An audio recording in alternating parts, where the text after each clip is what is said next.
YouTube terminated right-wing channels linked to the DOJ's Russia indictments. Telegram will allow users to report illegal content in private chats.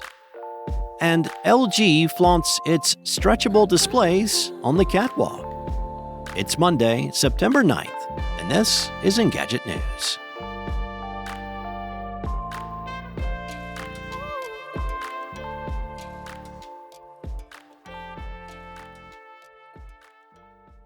YouTube confirmed its termination of 5 right-wing political channels believed to be connected to the Department of Justice's Russia-linked U.S. media indictments last week. The platform pulled the channel of Tenet Media, which CNN reported to be the unnamed company implicated in the indictment. The DOJ accused Russian operatives of paying the media organization to spread disinformation designed to influence the 2024 U.S. elections. A YouTube spokesperson confirmed the takedown and provided a statement to Engadget, saying, "Following an indictment from the U.S. Department of Justice and after careful review, we are terminating the Tenet Media channel and 4 channels operated by its owner Lauren Chen as part of our ongoing efforts to combat coordinated influence operations." According to YouTube, the investigation into the situation is ongoing, and the company will evaluate whether further actions are warranted as new information emerges. The company says it terminated over 4,000 YouTube channels in Q2 of this year as part of investigations into Russia-linked influence operations. YouTube works with Google's Threat Analysis Group to identify bad actors and deplatform their channels and accounts accordingly. On Wednesday, the DOJ indicted 2 employees of RT, which was formerly Russia Today, a Kremlin-backed media outlet.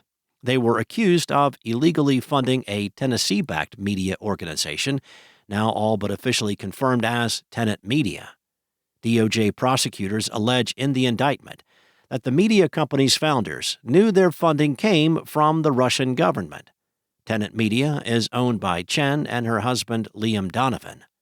The Washington Post reports that YouTube was Tenet's preferred platform for spreading propaganda videos aimed at U.S. conservatives and featuring popular right-wing pundits.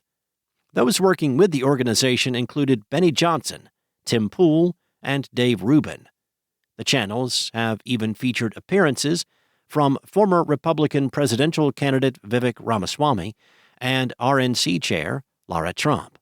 Poole and Rubin have reportedly denied knowledge that the Russian government was behind Tenet's funding.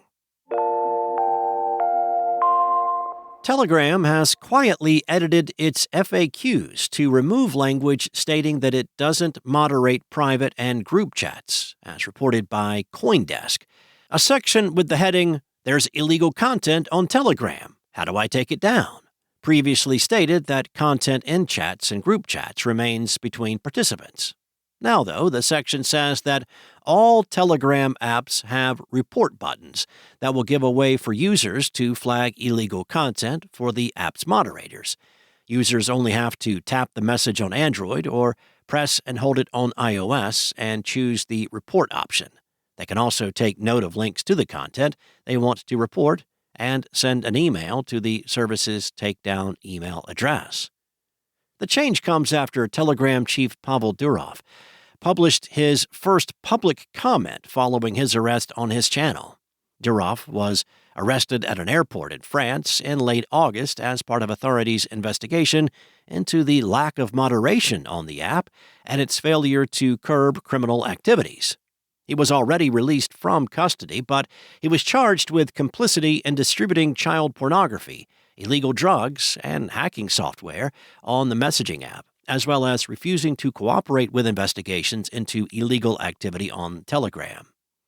French authorities apparently told Durov that he was arrested because they didn't receive any responses from Telegram about their investigation. That was surprising, the app's founder explained in his post, because Telegram has an official representative in the EU and an email address publicly available for anyone. He also said that French authorities had numerous ways to reach him for assistance, and that he even previously helped them establish a Telegram hotline to address threats of terrorism in the country. LG's stretchable displays that we first saw at CES 2023 have made a new public appearance at a fashion show. The tech, which LG now calls stretchable, appeared as part of clothing and bag concepts at 2025 Seoul Fashion Week. The displays were added to the front of garments, sleeves, and clutch bags designed by Korean designers Yoon-hee Park and Chung-chung Lee. Stretchable displays can be pulled, bent, and twisted, so they go a step farther than the bending and twisting displays used in foldable smartphones. To make them more supple, LG built the substrate material from a silicon similar to that used in contact lenses, with micro LEDs smaller than 40 micrometers for the light source. LG notes they can be stretched from 12 to 14 inches, or about 20%. Flexible wearable tech has been a much researched feature for fashion and even things like invisibility cloaks.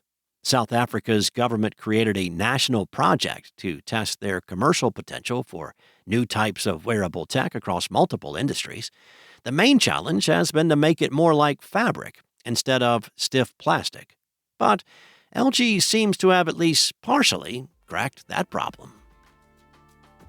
Thanks for listening. There's more to these stories and additional articles at Engadget.com. This episode featured journalism from contributors Will Shanklin, Mariella Moon, and Steve Dett, and was voiced and produced from the boutique sound studios of Spoken Lair. Enjoy your day, and I'll be back tomorrow with more tech news from Engadget.